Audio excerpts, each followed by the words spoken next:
Il est tout juste 19h heure d'Alger, vous regardez L24 News. Merci de nous rejoindre pour cette nouvelle édition de ce vendredi 27 mars 2026. Tout de suite les titres de l'actualité.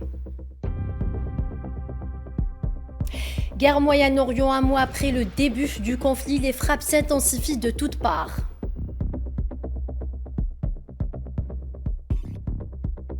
Démantèlement d'une cellule du Mossad qui planifiait de viser des sites et des personnalités en Iran. Les détails dans ce journal.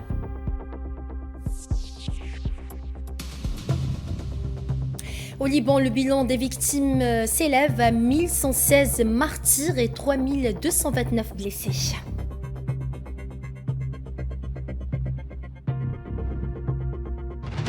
Et puis Algérie-Espagne, Alger chez Madrid s'engage à renforcer le lien stratégique. Le ministre des Affaires étrangères de l'Union européenne et de la coopération du Royaume d'Espagne, José Manuel Alvarez, inaugure à Oran le nouveau siège du centre culturel Cervantes à Oran.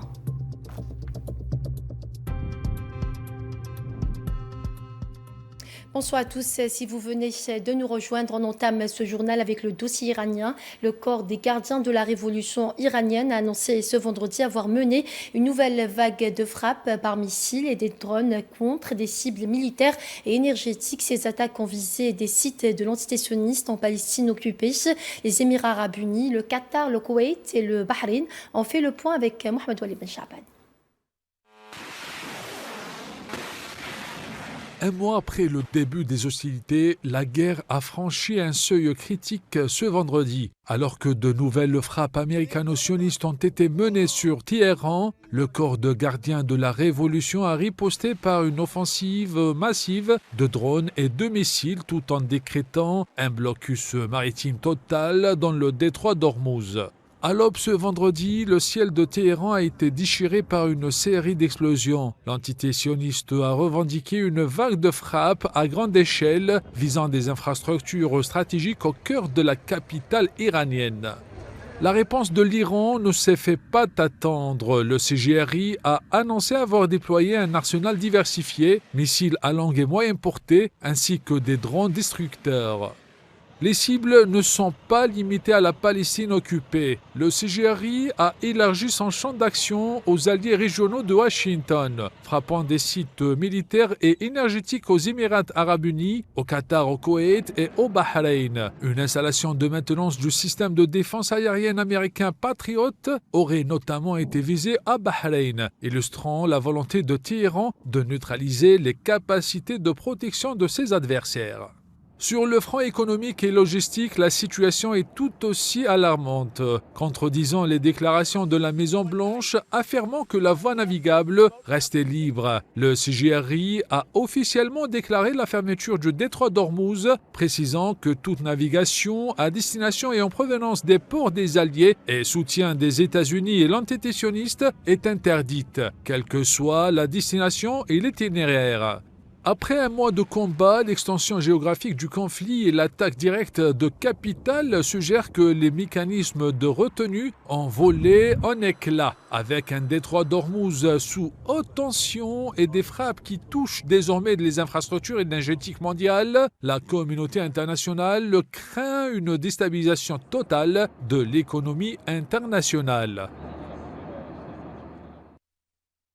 Et les médias iraniens citant le département des pompiers de Téhéran ont rapporté la mort de 10 personnes dans une attaque ayant visé un immeuble résidentiel à l'aube de ce vendredi dans la ville de Rai, située au sud de la capitale Téhéran.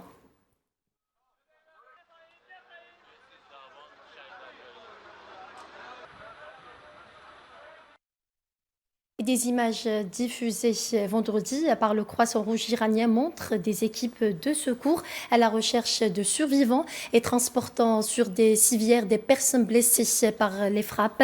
Le Croissant Rouge a indiqué que les frappes ont touché des zones résidentielles. Cette déclaration intervient alors que l'entité sioniste a lancé une nouvelle vague de frappes contre l'Iran et a menacé d'intensifier et d'étendre son agression.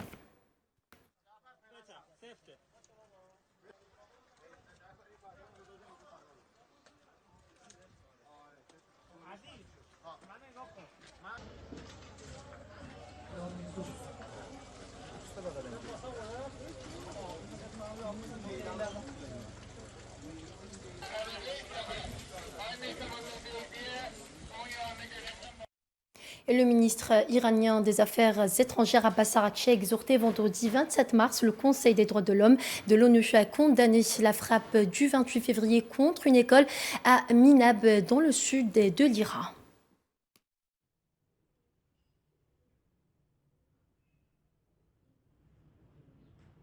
Targeting Shajara Tayyib School was a war crime and a crime against humanity. Cibler l'école Shajara Tayyiba est un crime de guerre et un crime contre l'humanité qui exige une condamnation sans équivoque de tous et une mise en cause claire des coupables. Cette atrocité est injustifiable et ne saurait susciter le silence et l'indifférence. L'attaque contre l'école Shajara Tayyiba à Minab n'était ni un simple incident ni une erreur de jugement. Les déclarations contradictoires des États-Unis visant à justifier leurs crimes ne sauraient en aucun cas les exonérer de leurs responsabilités. Les termes crimes de guerre et crimes contre l'humanité ne suffisent pas à décrire la gravité des atrocités commises. Le monde opératoire des agresseurs associés à leur rhétorique ne laisse guère de doute quant à leur intention manifeste de commettre un génocide. Et le corps des gardiens de la révolution iranienne a annoncé le démantèlement d'un réseau d'espionnage lié au Mossad sioniste, affirmant que celui-ci planifie une série d'opérations hostiles à l'intérieur de l'Iran. Des sources médiatiques ont rapporté ce vendredi que les services de renseignement des gardiens de la révolution ont réussi à neutraliser cette cellule du Mossad composée de 12 agents recrutés pour cibler des sites militaires sensibles ainsi que pour mener des assassinats contre plusieurs hautes personnalités militaires du pays.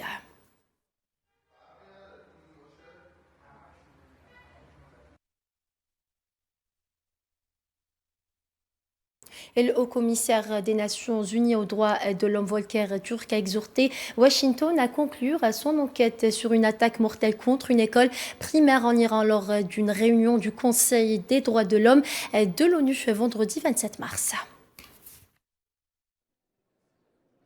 The bombing of Shajara Tayyib Elementary School in Minab.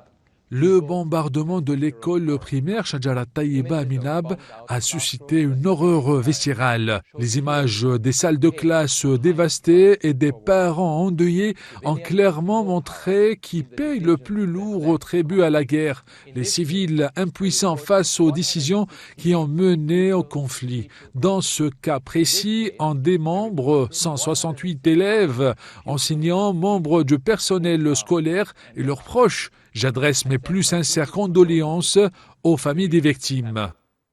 Toujours dans le même contexte, l'Iran a informé l'ONU de menaces d'assassinat visant le ministre des Affaires étrangères Abbas Araghchi, le président du Parlement Mohammad Bagher Ghalibaf. Dans un contexte de tension extrême, Téhéran pointe du doigt l'entité sioniste et les États-Unis exigeant une condamnation internationale de ces actions qualifiées d'agression alors qu'une campagne de bombardement massif cible des infrastructures et dirigeants iraniens depuis fin février 2026.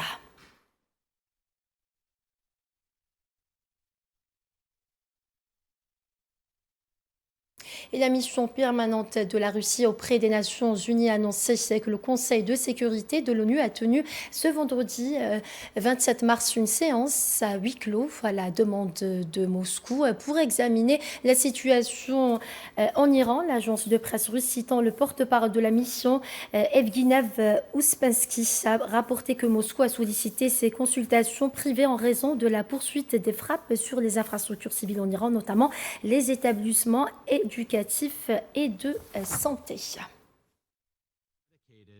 Bad faith and baseless reinterpretation of events.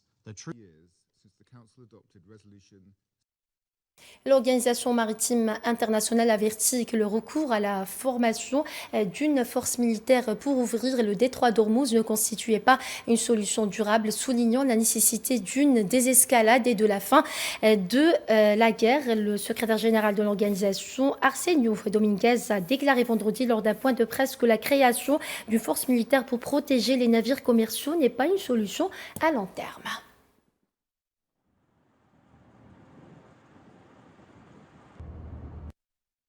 Et l'Allemagne a révélé que les États-Unis et l'Iran ont mené des négociations indirectes et que des représentants des deux parties prévoient de se rencontrer prochainement au Pakistan, dont des déclarations à la radio allemande. Le ministre allemand des Affaires étrangères, Johann Wadful, a indiqué ce vendredi que selon les informations dont il dispose, des contacts indirects ont eu lieu et que des préparatifs sont en cours pour une rencontre directe.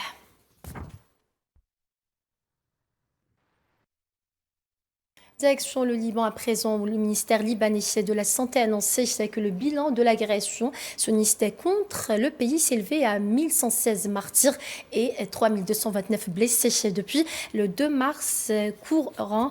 Pour rappel, le 27 novembre 2024, un accord de cessez-le-feu est entré en vigueur au Liban, prévoyant le retrait des forces sionistes des villages et localités frontaliers du sud dans un délai de 60 jours. Par la suite, le gouvernement libanais a approuvé une prolongation de ce délai jusqu'au 18 février 2025, mais l'entité sioniste est restée positionnée dans 5 points et continue de commettre des violations.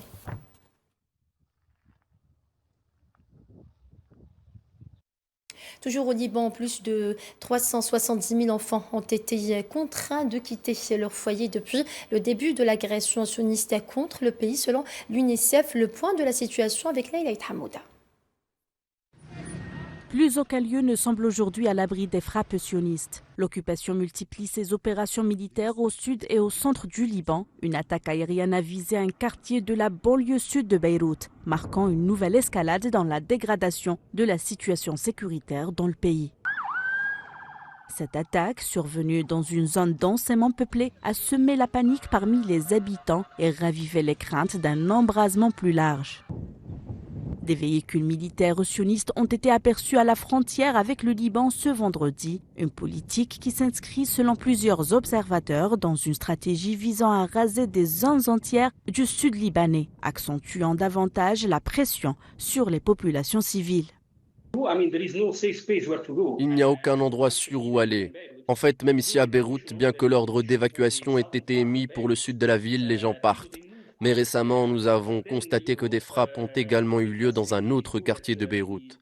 En résumé, il n'y a aucun endroit où se réfugier et nous ignorons quand ces ordres d'évacuation seront émis. C'est là tout le problème. L'ampleur et la rapidité des mouvements qui mettent à rude épreuve les organisations humanitaires et le gouvernement. Face à cette situation, des milliers de familles prennent la fuite dans l'urgence, abandonnant derrière elles leurs maisons et leurs biens. L'organisation onusienne fait état de plus de 370 000 enfants déplacés en seulement quelques semaines, illustrant l'ampleur d'une crise humanitaire en rapide aggravation. En seulement 3 semaines, plus de 370 000 enfants ont été contraints de quitter leur foyer au Liban, soit en moyenne au moins 19 000 filles et garçons déplacés chaque jour. Pour se représenter l'ampleur du phénomène, cela équivaut à des centaines de bus scolaires remplis d'enfants qui prient pour leur vie toutes les 24 heures. Et en moins d'un mois, près de 20% de la population libanaise a été déplacée. Les conséquences humaines de cette guerre sont dramatiques, en particulier pour les plus jeunes. À ce jour, au moins 121 enfants ont été tués et 399 blessés. Les survivants des bombardements découvrent une terrible réalité humanitaire. Nous voyons des familles fuir, n'emportant que les vêtements qu'elles portent, contraintes de se déplacer à plusieurs reprises en quelques jours seulement, suite à des ordres de déplacement répétés. Selon l'agence de l'ONU pour les réfugiés HCR, la situation du Liban est extrêmement préoccupante, avec un risque réel de catastrophe humanitaire, s'inquiétant de la situation de plus d'1 million de personnes déplacées dans ce pays. Dans le reste de l'actualité de ce journal en Algérie, le ministre des Affaires étrangères de l'Union européenne et de la coopération du Royaume d'Espagne, José Manuel Alvarez, a procédé vendredi à l'inauguration du nouveau siège du Centre culturel espagnol Institut Cervantes d'Oran. Cette inauguration a eu lieu dans le cadre d'une visite officielle qu'effectue le ministre espagnol en Algérie. Il était accompagné de l'ambassadeur d'Algérie en Espagne, Abdelghani Dagoum, de l'ambassadeur d'Espagne en Algérie, Ramiro Fernandez Bachilier, ainsi que de la directrice de la culture et des arts de la wilaya d'Oran, Bouchra Salhi. À la fin de sa visite, le ministre espagnol des Affaires étrangères a signé le livre d'or du Centre culturel espagnol.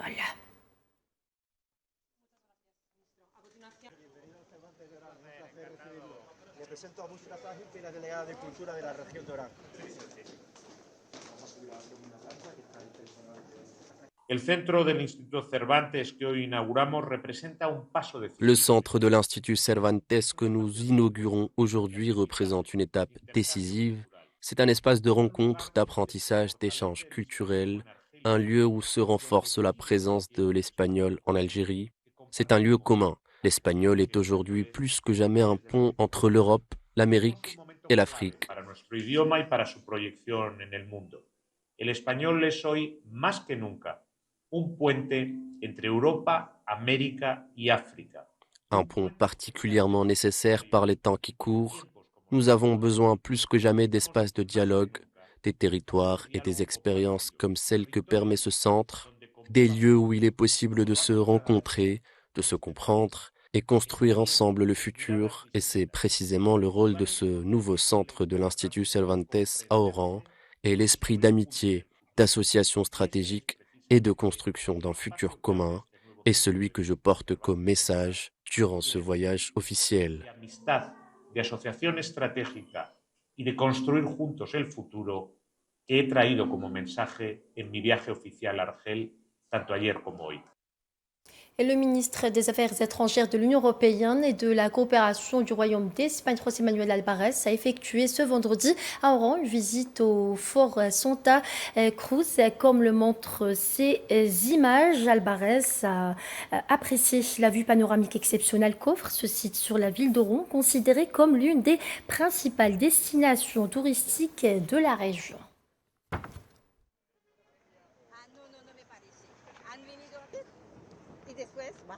Eso y ya. Nada más. Con la partie de 43. 42, perdona. Retour à la normale, le rétablissement du traité d'amitié par le président algérien Abdelmajid Tebboune marque la fin du froid diplomatique entre l'Algérie et l'Espagne. Ce gel permet aux deux pays de s'engager dans un agenda stratégique et économique ambitieux. Commentaire Mohamed Wali Ben Chaban, Rissila Lagertal. Après une période de froid diplomatique, les relations entre Alger et Madrid retrouvent une dynamique positive. Après la décision du président Tebboune de réactiver le traité d'amitié et de bon voisinage, c'est un véritable agenda économique et stratégique qui se dessine, porté par la volonté commune d'approfondir les liens historiques entre l'Algérie et l'Espagne. C'est l'aboutissement, vous avez entendu d'ailleurs ce qui a été dit par le président de la République, Abdelmajid Tebboune, lorsqu'il a reçu le ministre des Affaires étrangères espagnol. C'est le rétablissement du traité d'amitié de bon voisinage entre l'Algérie et l'Espagne. Le retour au beau fixe, un signal fort pour les investisseurs des deux pays. Ce dégel diplomatique n'est pas seulement symbolique, il ouvre la voie à une sécurisation des flux commerciaux et à un retour de la confiance pour les opérateurs économiques des deux rives. L'Algérie et l'Espagne cherchent aujourd'hui à transformer cette amitié en un levier de croissance mutuelle. Le secteur énergétique reste la colonne vertébrale de cette relation. L'Algérie, fournisseur fiable et stratégique de l'Europe, continue de jouer un rôle clé dans la sécurité énergétique dans la région. L'Algérie est restée toujours sur sa ligne directrice, dans ses principes directeurs, de continuer à, bien sûr, à être dans le bon voisinage, dans le respect de la mutualité des intérêts et bien sûr le respect dans les relations bilatérales entre l'Algérie et l'Espagne. Le partenariat économique entre Alger et Madrid connaît un essor historique avec des échanges atteignant 8,5 milliards d'euros en 2025, marqué par le triplement des exportations espagnoles. Au-delà du gaz, les deux pays misent sur l'agroalimentaire, l'industrie et le développement portuaire pour diversifier leur coopération. Cette dynamique repose sur un socle sécuritaire mutuel, condition essentielle à un climat d'affaires serein en Méditerranée. Autre information de ce journal, une conférence internationale consacrée à la question du Sahara occidental s'est tenue ce vendredi 27 mars 2026 à Bruxelles sous le thème Rétablir le droit international. Cet événement a mis en lumière les violations commises par l'occupation marocaine au Sahara occidental et les dangers liés au mépris du droit à l'autodétermination du peuple sahraoui.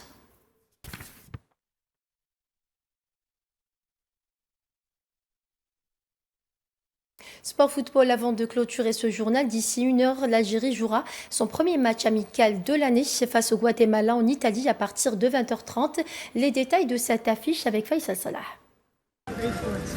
L'équipe nationale algérienne menée par Vladimir Petković disputera ce soir son premier match amical de cette trêve internationale. La première sortie des Verts après la CAN est prévue à Gênes, en Italie, au stade Luigi Ferrari. À partir de 20h30, l'Algérie, 28e du classement mondial, affrontera le Guatemala, 94e. Un adversaire méconnu, une équipe qui évolue dans la zone CONCACAF, non qualifiée au prochain mondial. Un choix justifié par le sélectionneur national par le motif de diversifier les adversaires.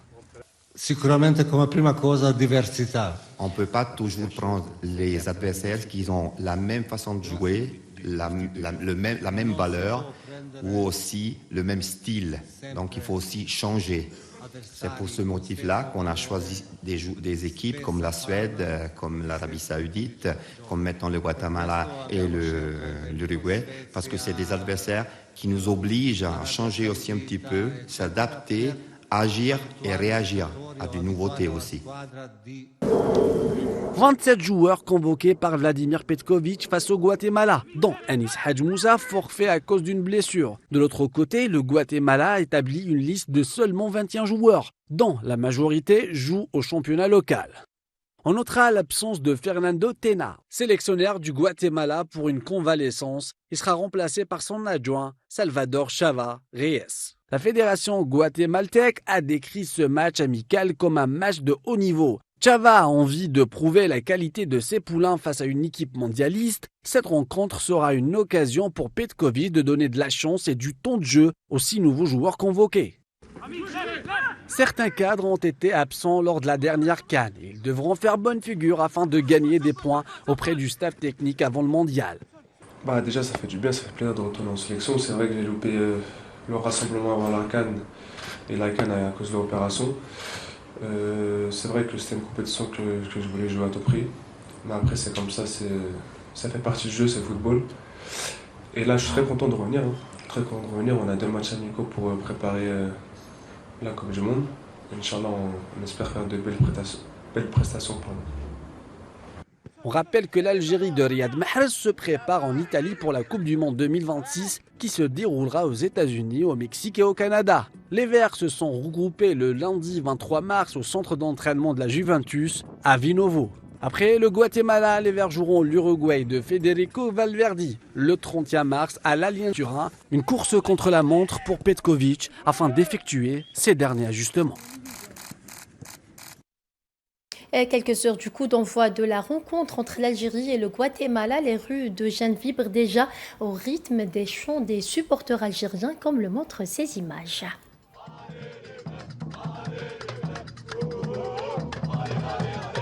On demande aux joueurs, Lyon Ben Ablé, j'espère qu'on va gagner aujourd'hui, normalement ça va le faire. On souhaite aux joueurs, on demande aux joueurs, surtout pour la Coupe du Monde, Inch'Allah. On prépare ce match-là après contre l'Uruguay.